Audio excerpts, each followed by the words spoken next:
Assalamualaikum warahmatullahi wabarakatuh. Alhamdulillahilladzi hadana li hadza wa ma kunna linahtadiya laula an hadanallah. Wassalatu wassalamu ala Rasulillah wa ala alihi wa sahbihi wa mawala wa ba'd. Para pemirsa yang dirahmati oleh Allah Subhanahu wa taala. Alhamdulillah bulan Ramadan sudah kita lewati dengan sukses, mudah-mudahan amalan-amalan ibadah yang diperintahkan telah kita lakukan. Dan hari ini kita sudah memasuki bulan Syawal. Harapannya tradisi-tradisi baik yang sudah terbentuk di bulan Ramadan bisa berlanjut pada bulan-bulan selanjutnya. Salah satu tradisi baik yang sudah biasa kita lakukan di bulan Ramadan adalah sholat malam yang sering kita sebut dengan sholat tarawih. Sesungguhnya istilah sholat tarawih yang kita lakukan pada malam Ramadan itu nama lain dari apa yang kita sebut dengan sholat tahajud, sholat malam, atau mungkin sebutan dalam hadis ada qiyamul Ramadan, ada qiyamul lail. Sebutan-sebutan itu sebetulnya adalah mengacu kepada makna yang sama, yaitu melaksanakan ibadah, khususnya sholat di waktu malam. Hanya saja untuk sholat yang dilakukan setelah isya sebelum tidur, itu sering disebut dengan sholat tarawih. Sedangkan sholat yang dilakukan seseorang setelah bangun tidur malam, artinya dia bangun tidur di waktu malam lalu menjalankan sholat, itu sering disebut dengan sholat tahajud. Meskipun pada hakikatnya sholat tarawih itu juga bisa disebut dengan sholat tahajud. Cuman secara umum penyebutan masyarakat sholat tarawih sering digunakan untuk mengacu kepada sholat malam pada malam-malam Ramadan yang dilaksanakan pada waktu malam setelah isya sebelum tidur. Nah, mari kita bedah sesungguhnya apa makna dari 4 istilah ini dan kemudian bagaimana implementasinya. Pertama, ada penggunaan kata qiyam. Ada qiyamul Ramadan, ada qiyamul lail. Dua-duanya sama sebetulnya. Qiyam daripada qama yaqumu, artinya berdiri. Bisa berarti juga tidak tidur. Qiyamul Ramadan berarti tidak tidur untuk ibadah pada malam Ramadan. Qiyamul lail juga tidak tidur untuk beribadah, khususnya sholat di waktu malam. Untuk yang qiyamul Ramadan didasarkan pada dalil hadis Rasulullah, man qama Ramadana imanan wa ihtisaba ghufira lahu ma taqaddama min dzambi. Jadi man qama Ramadan, siapa yang berdiri atau bangun di malam Ramadan untuk melaksanakan ibadah, khususnya sholat malam, ghufira lahu ma taqaddama min dzambi. Imanan wa ihtisaban, dengan dasar iman dan murni pamrihnya hanya untuk Allah Subhanahu wa taala, maka ghufira lahu ma taqaddama min dzambi, maka dia akan diampuni dosa-dosa yang sudah-sudah. Nah, itu tentang qiyamul Ramadan. Sedangkan qiyamul lail dalam Al-Qur'an misalnya Allah Subhanahu wa taala berfirman, "Wa minal laili fatahajjat bihi nafilatan lak asa ayyab'atsaka rabbuka maqaman mahmuda." Ini adalah firman Allah kepada Nabi Muhammad. Ini dalam surat Al-Isra ayat 78 atau 79. Wa minal laili, dan dari waktu malam, fatahajjat bihi, hendaklah kamu bangun, ya wahai Muhammad, nafilatan laka, untuk menjalankan sholat sebagai tambahan kewajiban bagi kamu. Asa ayyab'atsaka rabbuka maqaman mahmuda, mudah-mudahan Allah akan mengangkat derajatmu pada maqam yang terpuji. Jadi di sini wa minal laili fatahajjat, tahajjud itu artinya adalah bangun atau tidak tidur.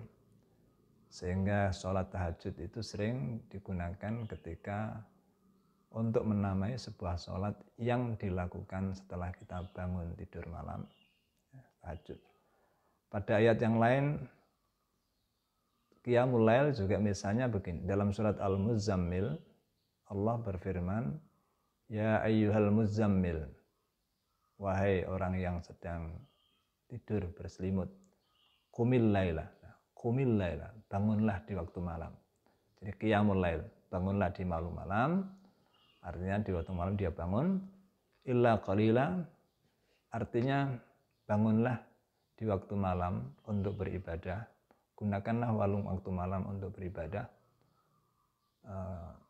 kecuali sedikit dari waktu malam itu. Artinya sebanyak mungkin waktu malam itu digunakan untuk tidak tidur dan beribadah. Berapa ukurannya? Bisa nisfahu, bisa separuh malam. Awinkus minhu qalila, atau lebih sedikit dari separuh malam. Auzid alaihi, atau lebih daripada separuh malam. Warattilil Qur'ana tartila, dan bacalah Al-Quran dengan tartil. Nah, di sini kata qiyam secara umum sesungguhnya adalah yang jelas bangun, tidak tidur. Tujuannya adalah untuk beribadah kepada Allah. Nah, di sini Qiyamul Lail atau Qiyamu Ramadan bisa menggunakannya untuk ibadah apa saja, tapi utamanya adalah sholat. Selain sholat bisa untuk membaca Al-Quran, seperti tadi warattilil Qur'ana tartila. Bisa juga untuk zikir, tetapi yang utama konotasi daripada Qiyamul Lail atau Qiyamu Ramadan adalah dalam bentuk sholat. Nah, ini makna dari Qiyamu Ramadan dan Qiyamul Lail. Jadi sesungguhnya Qiyamu Ramadan itu sama juga dengan Qiyamul Lail, hanya saja dilaksanakan di waktu Ramadan. Kemudian penyebutan sholat yang dilaksanakan pada malam-malam tersebut adalah sholat tarawih. Bagi sholat malam yang dilaksanakan pada malam-malam Ramadan, dan biasanya untuk menyebut sholat malam yang dilaksanakan setelah Isya sebelum tidur. Sedangkan sholatul tahajud itu dilaksanakan untuk sholat malam yang dilaksanakan setelah kita bangun tidur di waktu malam. Waktunya sama, baik sholat tarawih atau sholat tahajud, Qiyamu Ramadan, Qiyamul Lail, itu dimulai setelah Isya sampai terbitnya fajar, datangnya waktu subuh. Jadi rentang waktu untuk ibadah-ibadah malam itu adalah setelah sholat Isya sampai kepada awal waktu subuh atau sebelum subuh. Nah, ini perbedaan pengertian tentang Qiyamu Ramadan dan Qiyamul Lail di satu pihak, dan juga sholat tarawih dan sholat tahajud yang pada hakikatnya sama. Nah, karena itu dengan berakhirnya Ramadan sesungguhnya bukan berarti kesunatan, kebaikan untuk melakukan ibadah sholat malam itu berhenti.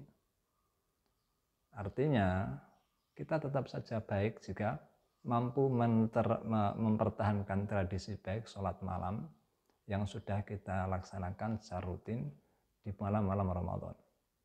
Sehingga setelah Ramadan pun, jika kita tetap mentradisikan, membiasakan diri untuk melaksanakan sholat malam, yang kita sebut sholat tahajud atau Qiyamul Lail, itu adalah baik saja.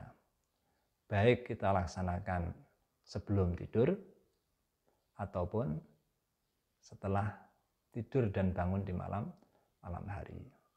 Jadi ini supaya tidak ada salah pengertian bahwa kalau sudah Ramadan selesai kemudian sholat malam itu tidak ada, tetap ada dan tetap baik jika dilaksanakan. Maka setelah Ramadan berakhir akan lebih bagus jika tradisi baik itu tetap kita lanjutkan. Nah, sholat malam itu bisa sendiri, bisa berjamaah. Sebagaimana cerita atau sejarah sholat tarawih itu sendiri, sebetulnya Rasulullah tidak pernah menyuruh untuk berjamaah, tapi Rasulullah pernah melaksanakan sholat tarawih berjamaah. Itu karena memang ada sahabat yang mengikutinya. Jadi ceritanya seperti dalam sebuah hadis sahih riwayat Bukhari dan Muslim yang diriwayatkan dari istri Rasulullah Aisyah radhiyallahu anha, diceritakan bahwa annan Nabiya sallallahu alaihi wasallam shalla fil masjid. Jadi pada suatu malam Ramadan itu Rasulullah sholat malam di masjid sendirian. Fasalla bi sholatihi nasun. Tiba-tiba ada orang-orang yang tahu bahwa Rasulullah melaksanakan sholat malam di masjid. Dan akhirnya orang-orang tadi, para sahabat tadi ikut di belakangnya. Jadi bermakmum kepada Rasulullah. Sampai selesai Rasulullah melaksanakan sholat malam. Dan Rasulullah diam saja, artinya membiarkan saja para sahabat tadi mengikutinya. Keesokan harinya pada malam selanjutnya, orang-orang yang sempat mengikuti Rasulullah sholat pada malam itu tentu saja menginformasikan kepada sahabat-sahabat yang lain. Pada akhirnya pada malam kedua ketika Rasulullah sholat malam, lebih banyak lagi sahabat yang datang untuk ingkat sholat bersama Rasulullah. Summa shollat tsaniyata fakathuran nas. Kemudian Rasulullah sholat pada malam kedua dan orang semakin banyak. Kemudian pada malam ketiga atau keempat, summa ijtama'u minal lailati tsalitsati aw rabi'ah falam yakhruj ilaihim Rasulullah. Pada malam ketiga atau malam keempat, itu orang-orang sudah berkumpul, lebih banyak jumlahnya. Tetapi Rasulullah Shallallahu Alaihi Wasallam tidak keluar untuk melaksanakan sholat bersama mereka sampai pagi. Nah, falamma asbaha, kemudian ketika pagi hari waktu subuh, Nabi Muhammad SAW berkata kepada para sahabat, Ra'aitul ladzi sana'tum. Saya tahu apa yang kamu kerjakan tadi malam. Kalian berkumpul, menunggu untuk pelaksanaan sholat malam. Ya. Falam yamna'ni minal khuruj ilaikum illa anni khasyitu an tufrada alaikum. Artinya, tidak ada sesuatu yang menghalangi saya untuk keluar menemui kalian, kecuali bahwa aku khawatir seandainya sholat ini diwajibkan atas kamu sekalian. Dan itu terjadi pada bulan Ramadan. Artinya apa yang dilakukan oleh Rasulullah dan sebagian sahabat yang ikut serta dalam sholat malam ini adalah sholat Qiyamu Ramadan atau mungkin yang kita kenal dengan sholat tarawih. Nah, ini adalah peristiwa yang terjadi pada zaman Rasulullah, bahwa Rasulullah Shallallahu Alaihi Wasallam memang tidak menganjurkan sholat tarawih berjamaah, tapi beliau mengalami dan menjalani sholat tarawih berjamaah bersama sahabat yang mengikuti bermakmum kepada beliau. Setelah zaman itu, belum pernah diadakan sholat tarawih berjamaah dan berlangsung seperti itu sampai zaman Abu Bakar As-Siddiq. Nah, ketika pada zaman kekhalifahan Umar ibn al-Khattab, terjadilah sebuah perubahan bahwa tradisi berjamaah dalam pelaksanaan sholat tarawih itu dimulai. Apa alasan Umar Ibnul Khattab untuk menyelenggarakan sholat tarawih berjamaah? Dalam sebuah riwayat hadis yang diriwayatkan oleh Imam Bukhari dari Abdurrahman bin Abdul Qari. Abdurrahman bin Abdul Qari ini suatu saat bercerita, kharajtu ma'a Umar bin Al-Khattab radhiyallahu anhu fi Ramadan ilal masjid. Pada suatu malam Ramadan, aku, kata Abdurrahman bin Abdul Qari, itu keluar bersama Khalifah Umar bin Khattab menuju ke masjid. Fa idzan nasu auza'un mutafarriquna yusalli ar-rajulu li nafsihi. Tiba-tiba di sana terdapat orang-orang itu tercerai-berai, artinya sendiri-sendiri melaksanakan sholat bermacam-macam, dan mereka melaksanakan sholat sendiri-sendiri yang terpisah, tidak bersatu dalam satu jamaah. Yusallir rajulu li nafsihi, ada orang yang sholat sendirian, tidak berjamaah. Wa yusallir rajulu fayusalli bi sholatihi ar-rahtu, juga ada orang yang sholat kemudian ikut di belakangnya beberapa orang sehingga menciptakan sebuah jamaah kecil. Akhirnya Umar sebagai khalifah mengatakan, faqala Umar, kata Abdurrahman, kemudian Umar berkata, inni ara law jama'tu haula'i ala qari'in wahidin lakana amsal.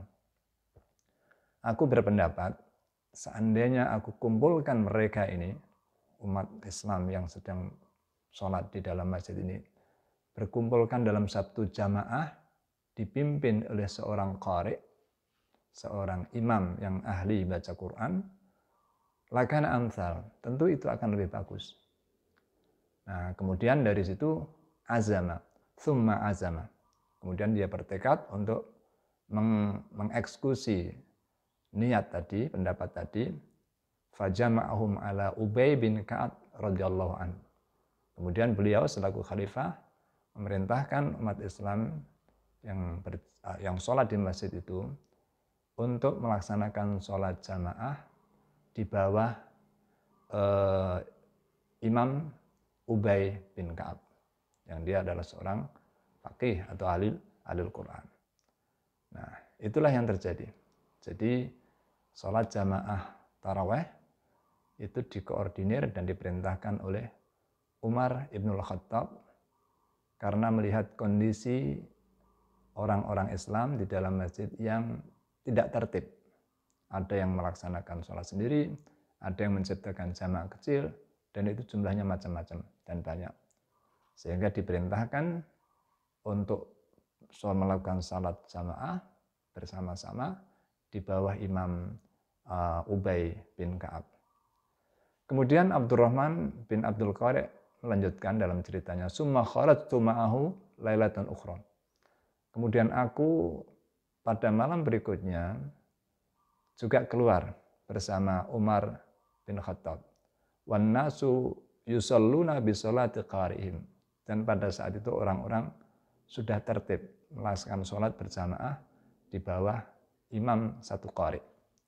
Faqala Umar, kemudian saat itu Umar berkata, ni'matil bid'at hadhihi. Memang ini adalah bid'ah, sesuatu yang Rasulullah menghindarinya, tetapi saya memutuskan untuk menyelenggarakannya. Tapi ini insya Allah bid'ah yang bagus. Ni'matil bid'ah, itu artinya ini insya Allah bid'ah yang baik, karena memang tadi ada beberapa pertimbangan-pertimbangan yang melandasi kebijakan Umar untuk memerintahkan umat Islam melakukan sholat tarawih berjamaah. Lanjutannya Umar mengatakan, wallati yanamuna anha afdalu minallati yaqumun. Dan orang-orang yang melaksanakan sholat qiyamul Ramadan pada saat orang-orang tidur, artinya dilakukan pada tengah malam, pada paruh malam yang kedua, itu afdol, itu lebih baik minallati yaqumun. Itu lebih baik daripada sholat qiyamul Ramadan yang dilaksanakan sebelum tengah malam saat orang-orang masih belum tidur. Nah, ini wa kana an-nasu yaqumuna awwalahu, dan pada saat itu orang-orang melaksanakan sholat tarawih berjamaah pada awal malam, artinya sebelum tengah malam alias setelah sholat isya.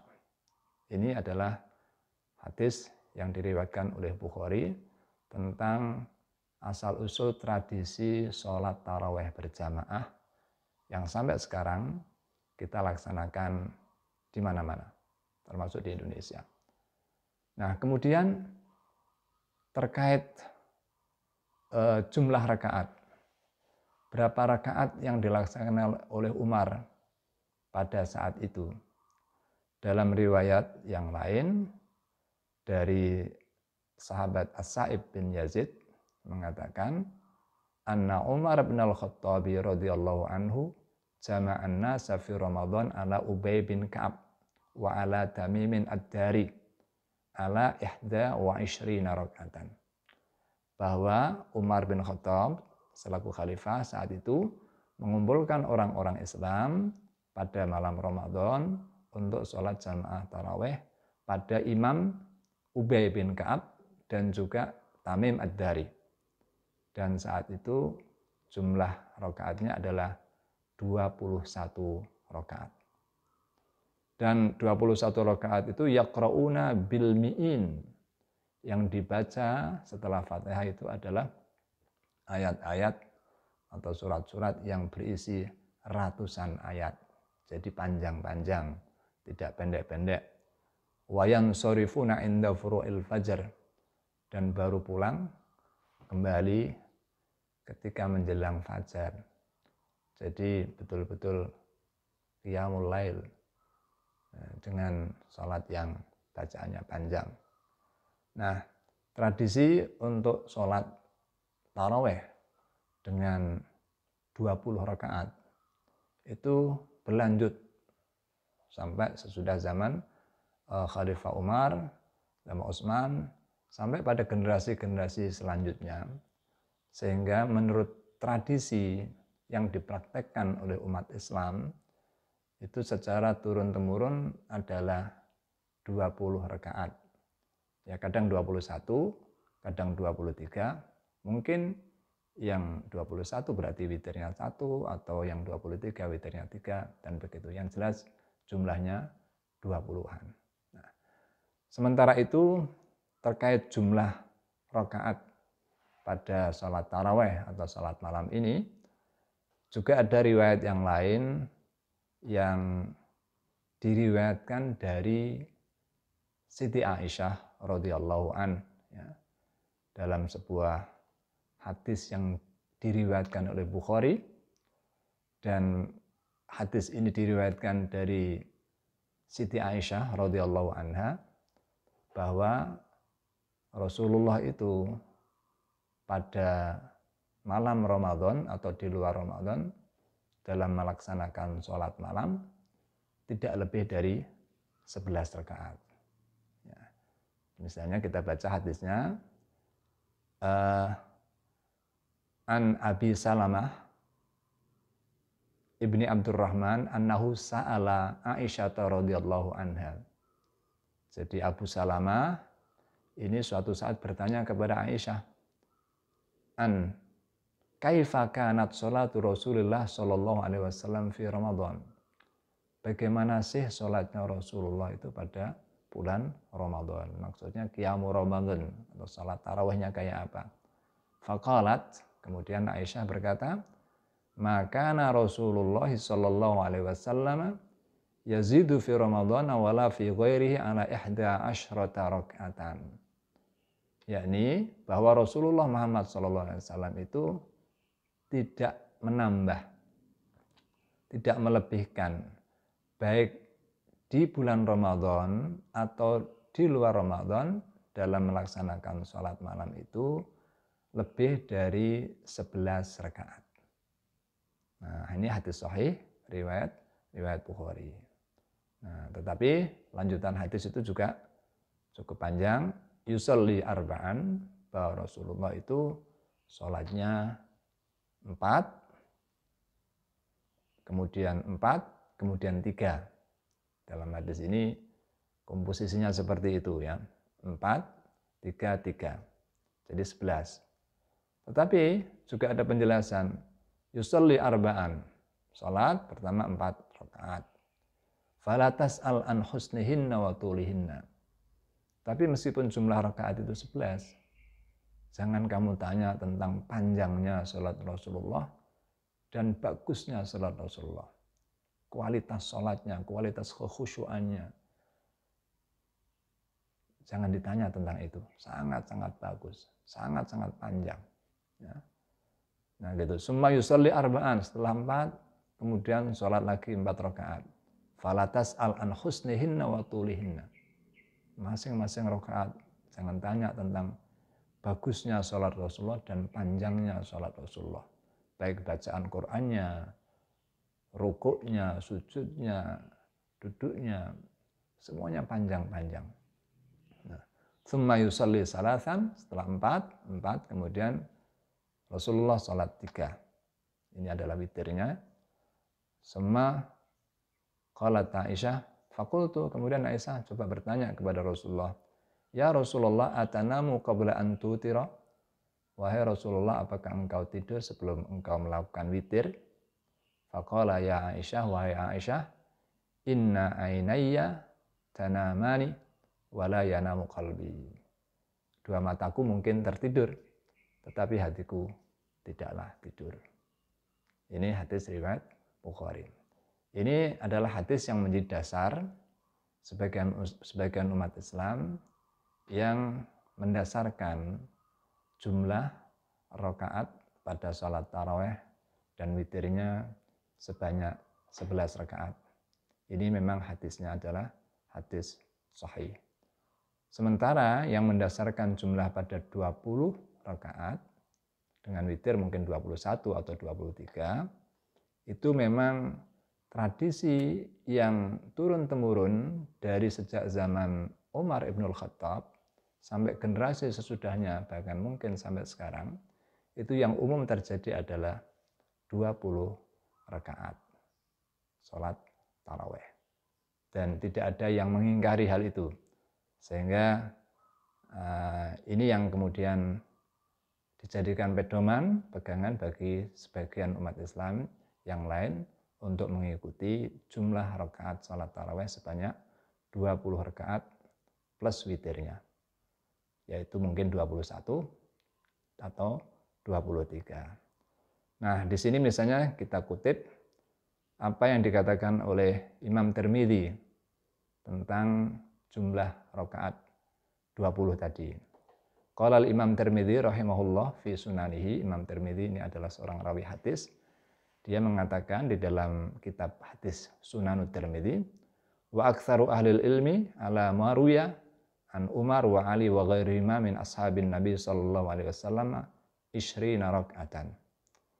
Jadi para ahli ilmu atau ulama kebanyakan yaitu memegang pada apa yang diriwayatkan dari sahabat Umar, kemudian Ali bin Abi Thalib, dan juga yang lain-lain dari para sahabat Nabi, yaitu sejumlah 20 rakaat. Itu salat tarawihnya. Wa huwa qaulu Tsauri, dan ini adalah pendapat Imam Tsauri, juga Ibnul Mubarak, dan juga Imam Syafi'i. Imam Syafi'i sendiri mengatakan, wa qala Syafi'i wa hakadza adraktu bi baladina bi Makkah yusalluna 20 rakaatan. Dan begitulah aku melihat di negeri kami, yaitu di Mekah, mereka ahli Mekah itu sholat taraweh sebanyak 20 rakaat. Ini kata Syafi'i. Nah, kesimpulannya bagaimana terhadap dua versi jumlah rakaat ini? Ini artinya adalah bahwa terkait jumlah rakaat sholat malam, baik taraweh atau yang kita sebut qiyamul lail, baik pada malam Ramadan atau di luar Ramadan, ini para ulama mengatakan jumlahnya fleksibel, tidak tertentu. Artinya tidak berarti yang benar itu salah satu, yang lain kemudian yang lainnya salah. Jadi di sini luas. Pada intinya sholat malam itu sebagaimana disepakati ulama tidak dibatasi oleh jumlah tertentu. Maka barang siapa yang menghendaki 11 rakaat juga baik, dan barang siapa yang menghendaki lebih dari itu juga tidak baik, juga baik, artinya tidak masalah, juga baik saja. Bahkan Ibnu Taimiyah mengatakan dalam kitab Majmu'ul Fatawa, qad sabata qalat ta'ifah, sebagian orang mengatakan qad sabata fis sahih anna Aisyah, telah ada sebuah ketetapan dalam hadis yang sahih dari Siti Aisyah, anna Nabi lam yakun yazidu fi Ramadan wala ghairihi ala thalathi raq'ah, bahwa Rasulullah itu tidak melebihkan jumlah rakaat pada Ramadan maupun pada selain Ramadan lebih dari 13 rakaat. Jadi ada satu hadis yang mengatakan 11 rakaat, ada hadis yang lain mengatakan 13 rakaat. Nah, jadi dua-duanya tidak apa-apa. Nah, terus wattaraba qaumun fi hadzal asal. Nah, sebagian orang menyaksikan hadis ini. Kenapa? Lima dzannuhu min mu'aradatil hadis sahih lima sabata min sunnatil khulafa'ir rasyidin wa amiril muslimin. Karena apa yang disebut dalam hadis ini berbeda, bertentangan dengan hadis atau riwayat yang sudah dipegang oleh para khulafa'ir rasyidin seperti Umar dan generasi sudahnya, dan juga apa yang dipraktekkan oleh umat Islam pada waktu itu. Terus bagaimana? Kata Ibnu Taimiyah, was-shawab anna dzalika jami'u hasan. Yang benar adalah, yang betul adalah bahwa semuanya baik. Yang mengambil 11 baik, yang mengambil lebih dari itu juga baik.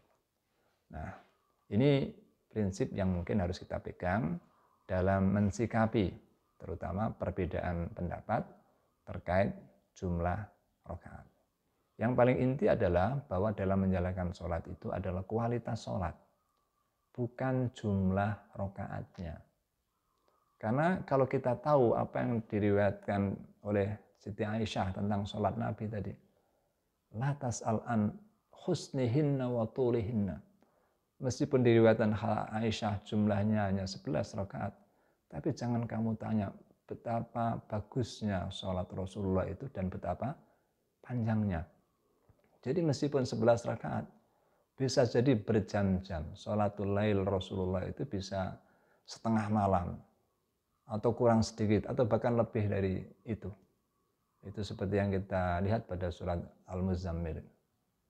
Qumil laila illa qalila, nisfahu, aw inqus minhu qalila, aw zid alaihi, warattilil qur'ana tartila.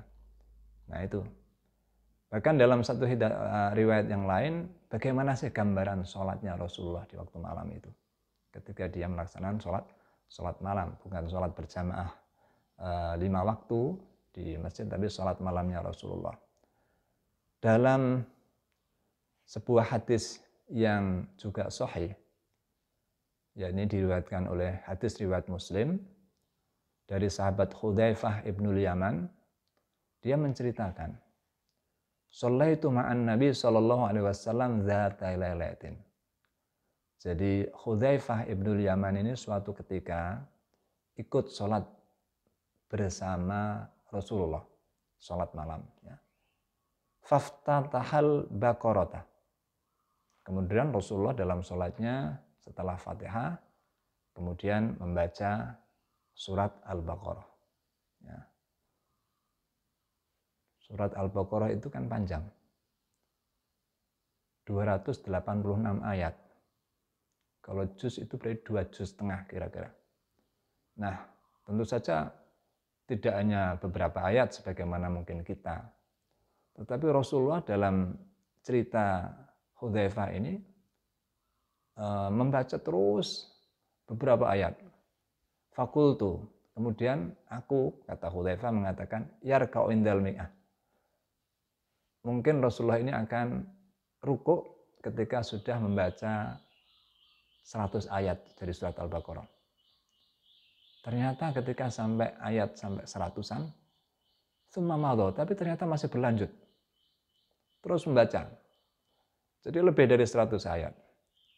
Fakultu, kemudian aku berkata pada diriku sendiri, yusalli biha fi rok'ah. Mungkin Rasulullah akan mengakhiri rakaat pertama ini sampai akhir surat Al-Baqarah. Yang artinya itu satu rakaat saja itu kalau surat Al-Baqarah sebanyak 286 ayat atau 2 juz setengah. Satu rakaat. Jadi dugaan Hudzaifah mungkin Rasulullah akan menyelesaikan rakaat pertama ini dengan selesainya membaca surat Al-Baqarah, nanti kemudian rukuk. Tapi ternyata Rasulullah setelah selesai, ternyata Rasulullah berlanjut ke surat berikutnya. Summa iftataha An-Nisa. Kemudian setelah itu Rasulullah berlanjut ke surat berikutnya yaitu surat An-Nisa. Faqara'aha. Kemudian Rasulullah membaca surat An-Nisa. Setelah surat An-Nisa selesai, iftataha ala Imran. Faqara'aha. Kemudian Rasulullah lanjut kepada surat Ali Imran sampai tuntas. Ini artinya bahwa pada rakaat yang disaksikan oleh Hudzaifah ini Rasulullah membaca surat Al-Baqarah plus An-Nisa dan Ali Imran untuk satu rakaat. Kita bisa bayangkan betapa panjangnya. Dan bagaimana bacaan Rasulullah, apakah tergesa-gesa, cepat-cepat? Tidak. Yaqra'u mutarassiran. Membacanya dengan santai, dengan tartil, dengan jelas. Tidak tergesa-gesa. Idza marra bi ayatin fiha tasbih sabbaha. Jika melewati ayat yang di situ ada tasbih, Rasulullah bertasbih. Dan idza marra bi su'arin sa'ala. Dan jika dia melewati satu ayat di situ ada doa, dia pun ikut berdoa. Wa idza marra bi ta'awudin ta'awwadha. Dan jika melewati suatu ayat yang di situ ada ta'awud, permohonan perlindungan kepada Allah, beliaunya juga berta'awud, meminta perlindungan kepada Allah. Nah, summa roka'ah. Kemudian satu rakaat bacaan tadi selesai, Rasulullah kemudian rukuk. Faja'ala yaqul subhana rabbiyal azim. Kemudian saat rukuk itu beliau mengucapkan subhana rabbiyal azim. Seberapa lama rukuknya? Fakana ruku'uhu nahwan min qiyamihi. Lama rukuknya itu mirip atau mendekati lama saat berdirinya tadi. Rukuknya Rasulullah juga panjang. Summa qala, kemudian setelah rukuk dia berdiri, wa qala sami Allahu liman hamidah. Saat beritidal, summa qama tawilan qariban mimma raka. Saat berdiri itidal itu Rasulullah juga berdiri cukup lama, mendekati waktu rukuknya. Jadi rukuknya juga sudah lama, seperti mirip waktu saat berdiri. Kemudian i'tidalnya juga lama, mendekati waktu rukuk tadi. Tsumma sajada, kemudian beliaunya sujud. Faqala subhana rabbiyal a'la. Beliau mengucapkan dalam sujud itu subhana rabbiyal a'la. Fakana sujuduhu, dan sujudnya Rasulullah qariban min qiyamihi, lamanya mendekati lama saat berdirinya tadi. Nah, di sini kita bisa bayangkan bagaimana kualitas salat Rasulullah saat beliau menjalankan salat malam. Meskipun mungkin dalam riwayat Aisyah jumlah rakaatnya sekitar. Nah, di sini kita bisa simpulkan meskipun jumlah rakaat Rasulullah itu hanya 11 rakaat sebagaimana riwayat Aisyah, tetapi kualitas salat Rasulullah begitu luar biasa, panjang dan bagus, bacaannya juga bagus. Nah, ini artinya bahwa Rasulullah mementingkan kualitas salat dari sekedar jumlah. Ini memang Rasulullah pernah bersabda bahwa kalau kita salat sendiri, kita bisa membaca ayat Al-Quran sebanyak yang kita mampu dan sebanyak yang kita kuat. Tetapi kalau kita menjadi imam untuk sebuah makmum yang banyak, seorang imam harus bersikap arif dan bijaksana. Artinya harus meringankan para makmumnya, jangan sampai makmum merasa terbebani dengan bacaan-bacaan yang panjang dan lama seperti itu. Dalam hadis sahih yang diriwayatkan Bukhari dan Muslim, Rasulullah bersabda, "Idza shalla ahadukum lin-nasi falyukhaffif." Kalau salah seorang di antara kalian itu sholat bersama orang banyak, menjadi imam maksudnya, falyukhaffif, hendaklah meringankan bacaan sholat itu, bacaan ayatnya, kemudian durasinya, hendaknya diperingan. Kenapa? Fa inna minhumud dhaif was-saqim wal kabir. Karena sesungguhnya di antara para jamaah itu ada mungkin orang yang sedang lemah, kondisi fisiknya, ada yang as-saqim yang mungkin dalam kondisi sakit, wal kabir, dan juga ada orang-orang tua yang mungkin sudah tidak kuat lagi jika harus menahan berdiri lama dan sebagainya. Wa idza shalla ahadukum li nafsihi falyutawwil ma syaa. Tetapi kalau salah seorang di antara kalian itu sholat sendirian, ya sholatlah, perpanjanglah sekehendaknya. Demikian para pemirsa, sekedar penjelasan seputar sholat taraweh atau mungkin qiyamul lail, sholat tahajud, qiyamul Ramadan, yang pada intinya masih merujuk kepada ibadah yang sama, yaitu sholat di waktu malam, baik di waktu Ramadan maupun di luar Ramadan. Mudah-mudahan penjelasan ini memberikan semacam pencerahan bagi kita semuanya dalam rangka mensikapi mungkin perbedaan pendapat seputar masalah hal ini, sehingga kita bisa bersikap arif dalam menghadapi perbedaan. Kalau ada kesalahan, itu adalah dari saya. Seandainya apa yang saya contohkan adalah benar, itu adalah berkat bimbingan Allah Subhanahu wa taala. Aqulu qouli hadza wa astaghfirullah li wa lakum wa lafu minkum. Wassalamualaikum warahmatullahi wabarakatuh.